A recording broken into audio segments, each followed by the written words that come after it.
하나님 말씀은요, 출애굽기 12장입니다. 15절로 20절에 있는 말씀인데요.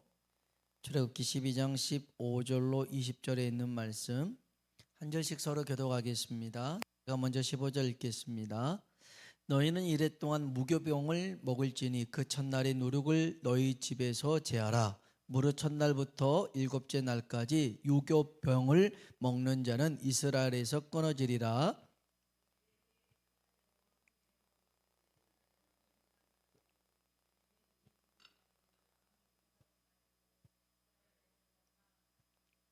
너희는 무교절을 지키라. 이날에 내가 너희 군대를 애굽 땅에서 인도하여 내었음이니라. 그러므로 너희가 영원한 규례로 삼아 대대로 이날을 지킬지니라.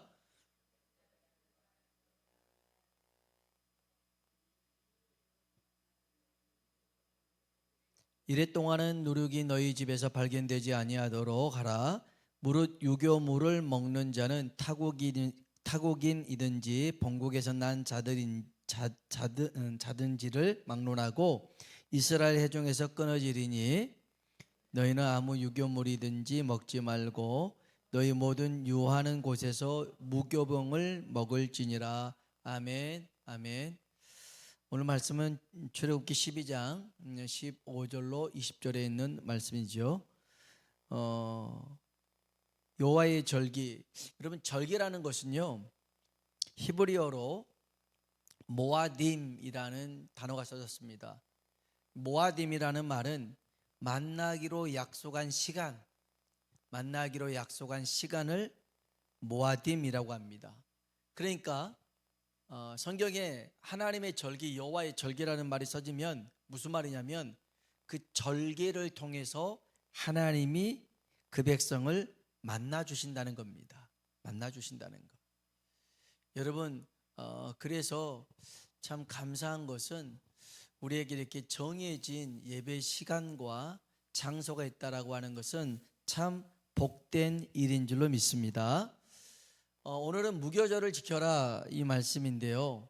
여러분, 무교절은 유월절과 밀접한 관계가 있습니다. 유월절은 이스라엘 그 달력으로 니산월입니다. 우리로 따지면 1월입니다. 정월이 있죠. 1월 14일 날 유월절을 지킵니다. 유월절은 애굽에 내린 마지막 재앙이 장자의 죽음, 초태생의 죽음이죠. 어린 양의 피를 통해서 이 피가 발라진 집은 넘어간다라는 뜻입니다. 그래서요, 이렇게 무교절을 유월절을 지키고 그 다음 15일부터 21일까지 일주일간을 무교절로 지킵니다. 무교절로.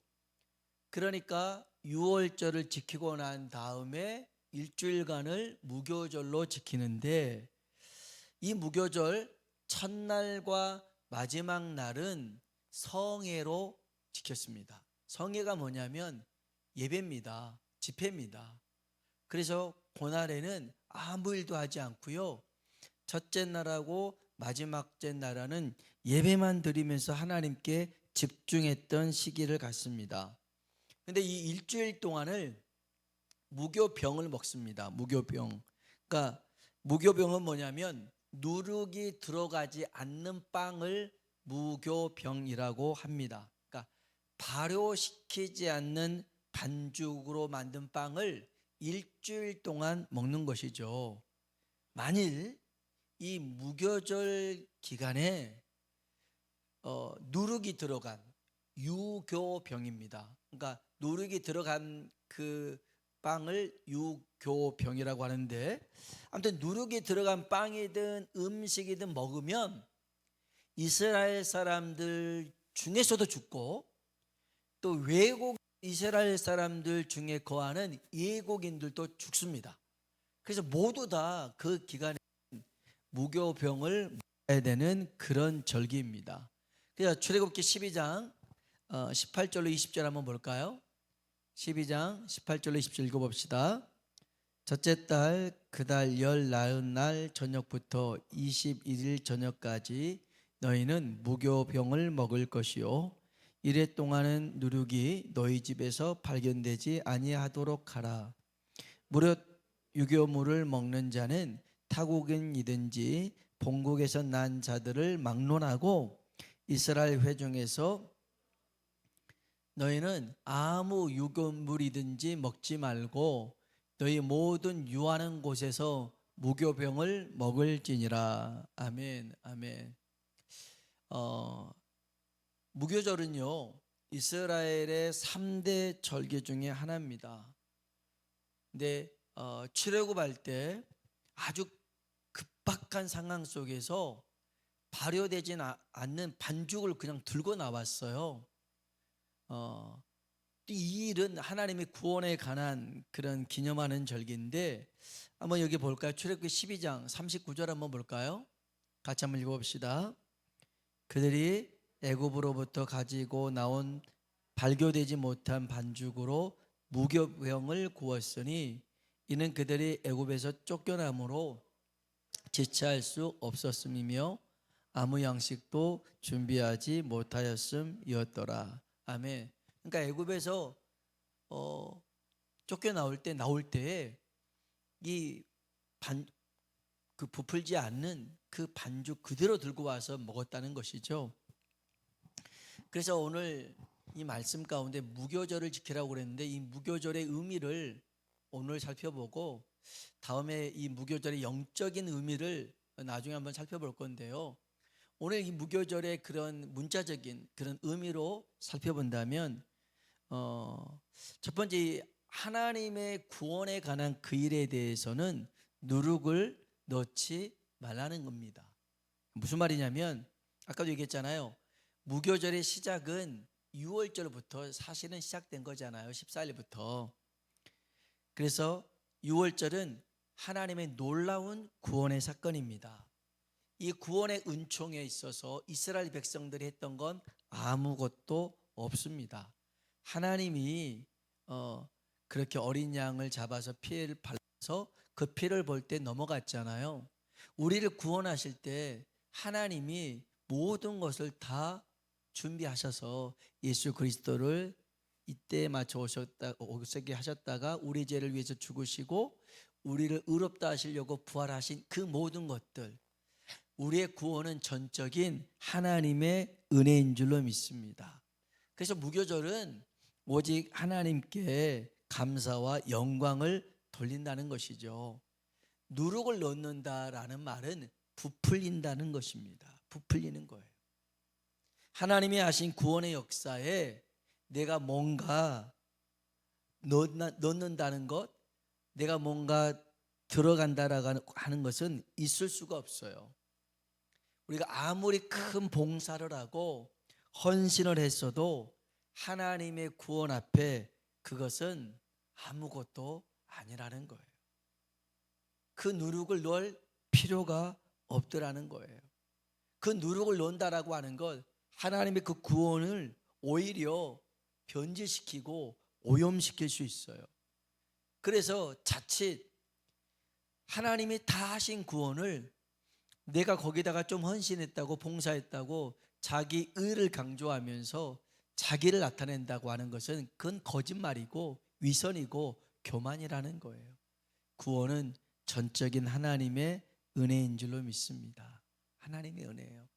그래서 이 무교절을 지키면서 그 하나님의 은혜에 감사하며 살라는 거예요. 굳이 거기다가 내 노력을 더하고 수고를 더하는 누룩을 넣지 말라는 거예요. 그거는 오히려 하나님의 구원을 흐리게 만드는, 오염되게 만드는 일이라는 것이죠. 두 번째는요, 무교절을 통해서 하나님은 초태생을 구별되이 드리라고 말씀하셨어요. 여러분, 6월절은 애굽에 살고 있는 모든 애굽 사람, 이스라엘 사람, 그리고 모든 가축의 초태생이 다 죽었어요. 근데 하나님께서 구별되이 어린 양의 피를 바르는 그 집에 처음 난 것들은 죽지 않는 것이죠. 그렇게 구별하셨습니다. 그래서 이 무교절은요, 하나님 앞에 초태생, 사람이든 짐승이든 간에 그 초태생을 하나님 앞에 거룩히 구별되어 드려야 된다 말씀하고 있어요. 봅시다. 출애굽기 13장 2절입니다. 같이 한번 읽어볼까요? 이스라엘 자손 중에서 사람이나 짐승을 막론하고 태에서 처음 난 모든 것은 거룩히 구별하여 내게 돌리라. 이는 내 것이니라 하시니라. 아멘. 초태생 처음 것은 하나님의 것이래요. 그렇게 정하셨어요. 그러니까 애굽의 장자가 죽을 때에 하나님의 백성들의 장자는 살려주셨잖아요. 그 살리는 방법을 가르쳐 주셨잖아요. 어린 양의 피를 출입문에 바르라고요. 그래서 모든 처음 난 것이 죽을 때에 하나님은 그 일을 통해서 그 처음의 것은 내 것이다 라고 정하셨어요. 그 말이 무슨 말이에요?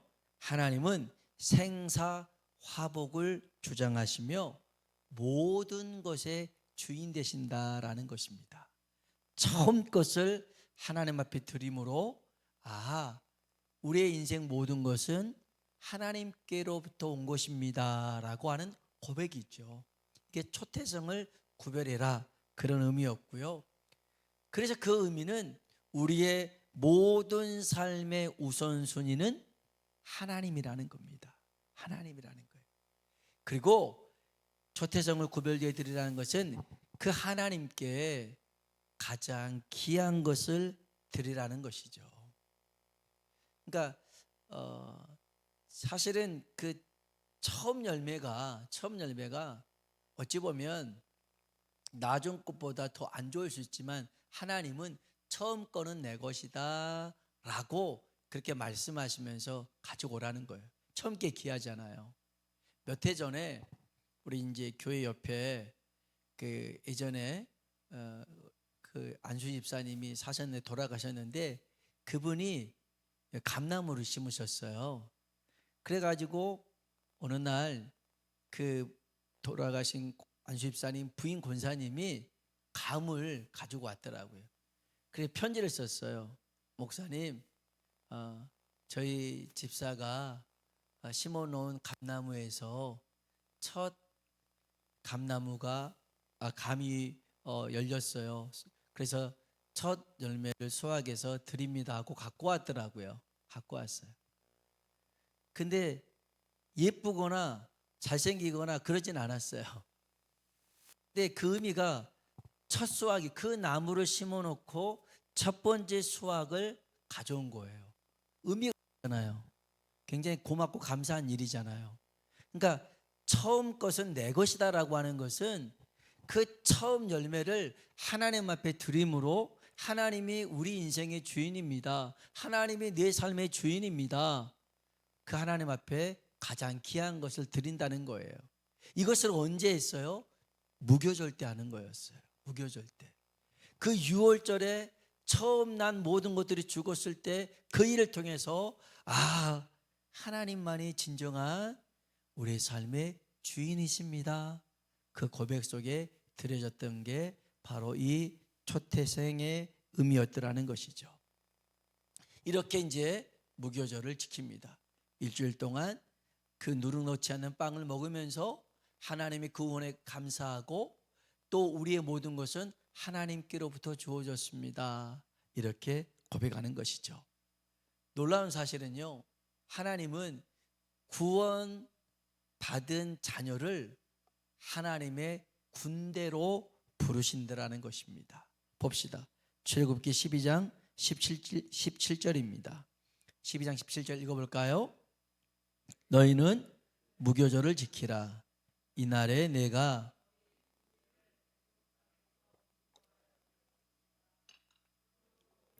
영원한 규례로 삼아 대대로 이날을 지킬지니라. 아멘.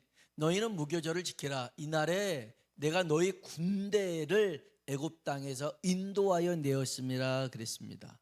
하나님은 이스라엘 백성, 구원받은 백성을 향해서 군대라고 불러주셨습니다.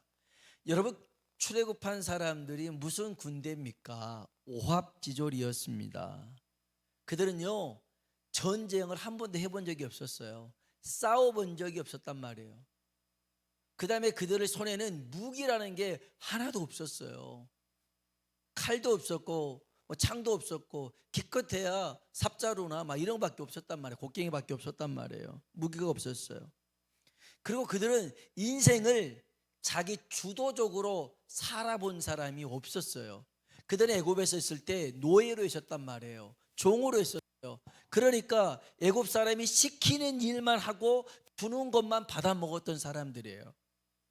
근데 하나님은 이런 사람들을 애굽에서 빼오면서 뭐라고 부르냐? 하나님의 군대라는 것입니다. 내가 너희를 하나님의 군대, 내 군대로 삼았다라고 일러줍니다. 볼까요? 출애굽기 12장 41절입니다. 같이 한번 읽어봅시다. 430년이 끝나는 그날에 군대가 다 애굽 땅에서 나왔은즉, 아멘. 이 애굽에서 지낸 지가 430년이나 됐었어요. 430년. 근데 그 절반 이상을 그냥 노예로 종으로 살았단 말이에요. 그런데 하나님이 그렇게 나온 사람들, 정말 나약한 사람, 연약한 사람, 어딜 보나 그렇게 이 세상과 비교해 보면 뒤처질 법한 사람들인데 하나님은 그들을 향해서 여호와의 군대라고 일러주고 있습니다. 여러분, 하나님의 자녀들은요, 하나님의 군대로 하나님이 부르시고 여기시고 삼으신 줄로 믿습니다. 여러분, 이게 무슨 말입니까? 하나님의 군대는요, 하나님이 우리의 대장 되시고 그 하나님과 함께함으로 말미암아 세상에 어떤 시험과 유혹과 환난과 핍박이 와도 우리가 맞서 싸워서 이길 수 있는 사람이라는 것입니다. 그런 사람이에요.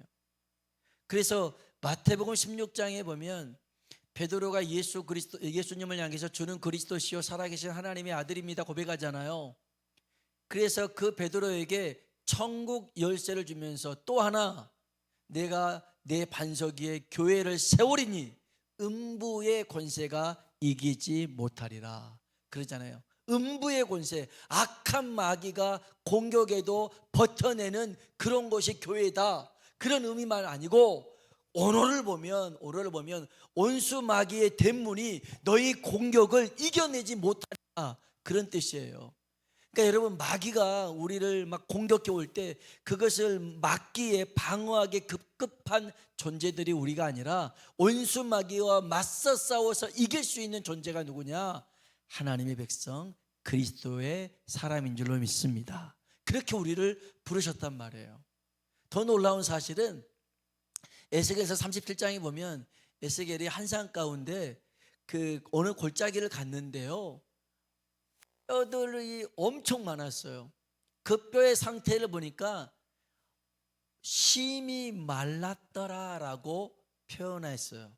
그러니까 방금 뭐 죽어서 그나마 뭐 윤기가 있는 그런 수분이 있는 뼈가 아니라 그냥 툭 건들면 부러질 수밖에 없는 그런 뼈들이었어요. 너무 많았어요. 근데 하나님이 그래요. 에스겔을 보고 인자야, 이 뼈들이 살겠느냐 그렇게 물어보니까 저 같았으면 이게 어떻게 살아요? 하나님, 이 뼈들이 어떻게 살겠습니까? 불가능합니다 라고 했을 텐데 에스겔은 뭐라고 그러냐면 굉장히 영리하게 대답했어요. 주님이 아십니다. 그런 거예요. 주님이 아십니다. 그래서 이 뼈들한테요, 태어나라고 그럽니다. 뼈들아 살아나라고 외치라고 합니다. 하나님의 말씀을 그대로 에스겔이 외칩니다. 뼈들아 살아나라. 그랬더니 그 뼈가 살아나더라는 거예요. 얼마나 무섭겠어요. 그 뼈들이 갑자기 탁탁탁탁 맞춰졌는데 해골바가지가 됐는데 그 병원에 보면 가끔 이렇게 그 해골 그 뼈에 있는 거 있잖아요. 얼마나 무섭겠어요. 근데 그 하나님이 또 그러는 거예요. 힘줄이 붙어지고 살이 덮어지게끔 하라고 그렇게 외치래요. 또 그대로 외쳤더니 그렇게 됐어요. 이제 멀쩡해졌어요. 그런데 왠지 흐리멍텅해요. 허수아비와 같아요. 그때 하나님이 생기에게 대원해서 생기가 들어가라고 그래요. 그때 이 생기가 들어갔을 때 성경이 뭐라고 하냐면, 성경 한번 볼까요? 에스겔서 37장 9절 10절입니다. 읽어볼까요? 또 내게 이르시되 인자야 너는 생기를 향하여 대언하라. 생기에게 대언하여 이르기를 주 여호와께서 이같이 말씀하시기를 생기야 사방에서부터 와서 이 죽임을 당한 자들에게 불어서 살아나게 하라 하셨다 하라. 이에 내가 그 명령대로 대언하였더니 생기가 그들에게 들어가매 그들이 곧 살아나서 일어나 서는데 극히 큰 군대더라. 아멘, 아멘. 여러분, 에스겔이 했던 게 뭐냐면 하나님 말씀을 그대로 대언했어요. 대신 전했다는 거예요. 여러분, 하나님 말씀을 전하기만 해도 능력이 나타날 줄을 믿습니다. 왜냐하면 그 말씀은 살아있잖아요. 능력이 있잖아요. 우리의 말이 아니라 하나님의 말씀이잖아요. 에스겔이 하나님 말씀을 대언했을 때 뼈들이 살아나고 힘줄이 입혀지고 살이 덮여졌어요. 더 중요한 사실은 생기를 불어넣어라 했더니 생기가 들어갔잖아요. 그리고 난 다음에 극히 큰 군대가 됐더라는 거예요. 하나님의 군대가 됐어요. 여러분, 오늘 이것은요, 하나님이 그 뒤에 설명해 주는데 이스라엘 백성들이 지금 바벨론의 포로가 잡혀가 있는 상태거든요. 그래서 아무런 소망이 없었어요. 마치 무덤 속에 있는 뼈와 같았어요. 그러나 하나님이 어떻게 하시냐면 무덤을 열어 제끼겠대요. 그리고 그 상황을 바꿔서 이스라엘 백성들 꺼내시겠다는 거예요. 이게 하나님의 계획이에요. 그러니 너는 내 말에 순종해서 이렇게 외치라는 거예요. 전하라는 거예요. 이 일은 누가 하시겠다? 하나님이 하시겠다라는 거예요. 여러분, 오늘 우리의 지금 처지가 심히 마른 뼈 같기도 하고, 그 다음에 또 하나님 말씀하셔서 은혜 주셔서 조금 일어났는데 그냥 뼈다귀만 붙어 있는 경우도 있고요. 어떤 경우는 그 위에 힘줄만 입혀지고 살이 덮어지는 경우가 있어요. 그러나 그것만으로는 하나님의 군대가 안 되는 거예요. 생기가 들어와야 돼요. 그 생기가 뭡니까? 하나님이 흙으로 사람 만드시고 그 코에 뭘 불어넣으셨어요? 생기를 불어넣었잖아요. 루아흐입니다. 루아흐가 뭐냐면 영입니다. 이걸 성령도 비슷한 표현을 씁니다. 성령을 불어넣으셨어요. 부활하신 예수님이 제자들을 만났을 때 호흡을 내쉬면서 성령을 받으라고 말씀하셨어요. 성령이 우리 안에 임하실 때 우리가 하나님의 군대가 될 줄로 믿습니다. 여러분, 구원받은 사람들은요, 구원받는 걸로만 끝나서는 안 된다는 거예요.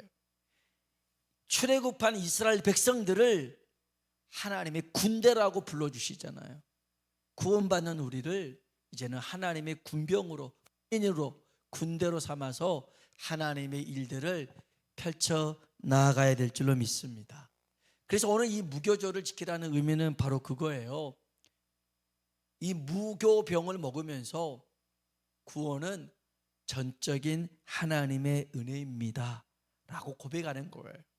그리고 초태생을 거룩히 구별되어 드리면서 인생의 주인, 역사의 주관자는 하나님이십니다 고백하는 거예요. 그리고 구원받는 자는 하나님의 군대다, 하나님의 군인이다. 이것들을 무교절을 지키면서 깨닫게 하시는 거였어요. 오늘 이렇게 우리가 이 수요예배 가운데서 나와서 이 시간이 막 절기 아니겠어요? 이 절기가 하나님 만나는 시간 아니겠어요? 그래서 우리에게도 주의 약속하신 성령의 충만함을 입어서 하나님의 군대가 되어지길 주의 이름으로 축원합니다. 우리 같이 한번 찬송 부르실까요? 찬송가 268장입니다.